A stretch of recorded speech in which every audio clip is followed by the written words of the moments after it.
नमस्कार. ऑथेंटिक खानदेश चॅनलमध्ये तुम्हा सर्वांचे मनापासून स्वागत आहे. आज आपण बनवणार आहोत जळगाव स्पेशल घोटलेल्या वांग्याची भाजी. तुम्ही जर का एक वेळा अशा पद्धतीने घोटलेल्या वांग्याची भाजी बनवली तर घरातील सर्वजण बोटं चाटून पुसून खातील. एवढी ही भाजी चवदार होते आणि बनवायला पण अगदी सोपी आहे. चला मग आपण या रेसिपीला सुरुवात करूया. त्यासाठी मस्त असे वांगे घ्यायचे छोटे छोटे. आपण वांगे कापून घेऊ. त्याआधी एका ताटामध्ये पाणी घ्यायचं आणि पाण्यामध्ये थोडं मीठ टाकायचं आणि मिक्स करून घ्यायचं. आपण जर असे मिठाच्या पाण्यात वांगे टाकल्याने तर काळे पडत नाही. त्यासाठी पाण्यात थोडंसं मीठ टाकून घ्यायचं. त्यानंतर वांग्यांना कापून घ्यायचं.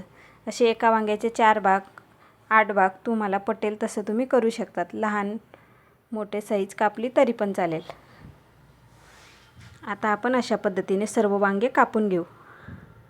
वांगे कापून झाल्यानंतर त्यांना असं थोडंसं रगडून घ्यायचं ते मिठाच्या पाण्यामध्ये, म्हणजे वांग्यांचा कळसरपणा थोडासा निघून जातो.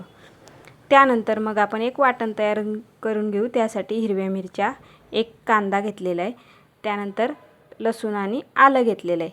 मिक्सरचं भांडं घ्यायचं आणि भांड्यामध्ये कांदा, मिरच्या, आलं, लसूण टाकून घ्यायचं. असं थोडंसं जाडसर फिरवून घ्यायचं. अशा पद्धतीने जाडसर फिरून घेतल्यानंतर कढीपत्ता घेतलेला आहे, त्यानंतर कोथिंबीर घ्यायचा.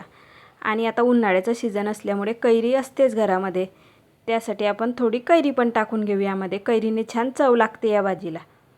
त्यासाठी जर कैरी असली तर मग टाकून घ्यायची. त्यानंतर कोथिंबीर पण बारीक कट करून घेऊ.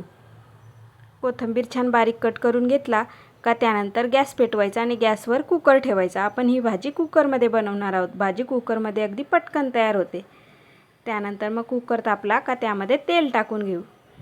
3 चमचे तेल टाकलेलं आहे. तेल चांगलं तापू द्यायचं. त्यानंतर मग टाकायची मोहरी, मग टाकायचे जिरे, मग टाकून घ्यायचा कढीपत्ता. छान तडतड झालं का मग त्यामध्ये जे वाटण तयार करून घेतलेलं आहे, आलं, लसूण, कांदा, ते टाकून घ्यायचं.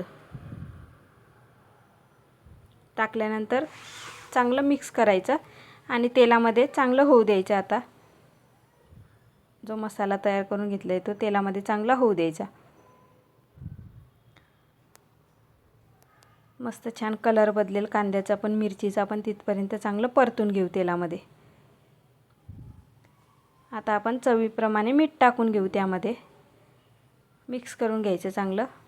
आता मिठाने मसाला थोडा लवकर होईल. त्यानंतर कैरी पण टाकून घ्यायची, मिक्स करायचं. त्यानंतर टाकायची हळद, लाल मिरची पावडर टाकायची, हिरव्या मिरच्या टाकलेल्या आहे त्या अंदाजाने, चवीनुसार लाल तिखट टाकायची. त्यानंतर टाकायचा गरम मसाला, धने पावडर. चांगलं मिक्स करून घ्यायचं. आता सर्व व्यवस्थित चांगलं मिक्स केलं. थोडं तेल सुटलं का मग त्यामध्ये टाकून घेऊ आपण वांगे. वांगे टाकल्यानंतर चांगलं मिक्स करायचं आणि 1 ते 2 मिनिट तेलामध्ये वांग्याला चांगलं होऊ द्यायचं. आता त्या मसाल्यामध्ये आणि तेलामध्ये वांग्याला चांगलं मस्त होऊ द्यायचं. पूर्ण असं मसाला लागला पाहिजे वांग्यांना. त्यानंतर मग त्यामध्ये थोडंसं पाणी टाकायचं. एकदम जास्त नाही टाकायचं, थोडंसं टाकायचं. पाणी जर जास्त झालं तर मग भाजीला चव लागत नाही. त्यासाठी पाणी थोडं कमीच टाकायचं. बघा अशा पद्धतीने टाकायचं.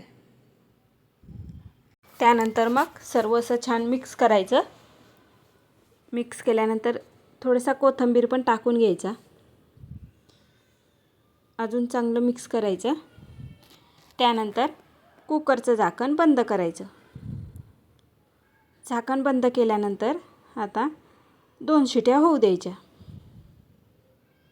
2 शिट्यांमध्ये आरामात भाजी होते. मस्त अशा 2 शिट्या झाल्या का गॅसचं बटन बंद करायचं. कुकरची वाफ निघू द्यायची. त्यानंतर झाकण काढायचं. बघा एवढा मस्त सुगंध येतोय ना. असं रईने किंवा चमच्याने किंवा मॅशरने घोटून घ्यायचं भाजीला. आता चांगलं मस्त असं चांगलं घोटून घ्यायचं. भाजी घोटताना पण एवढा मस्त सुगंध येतोय ना, असं वाटतंय आता जेवणाला बसायचं की काय. मस्त अशा पद्धतीने भाजी आपण आता घोटून घेऊ.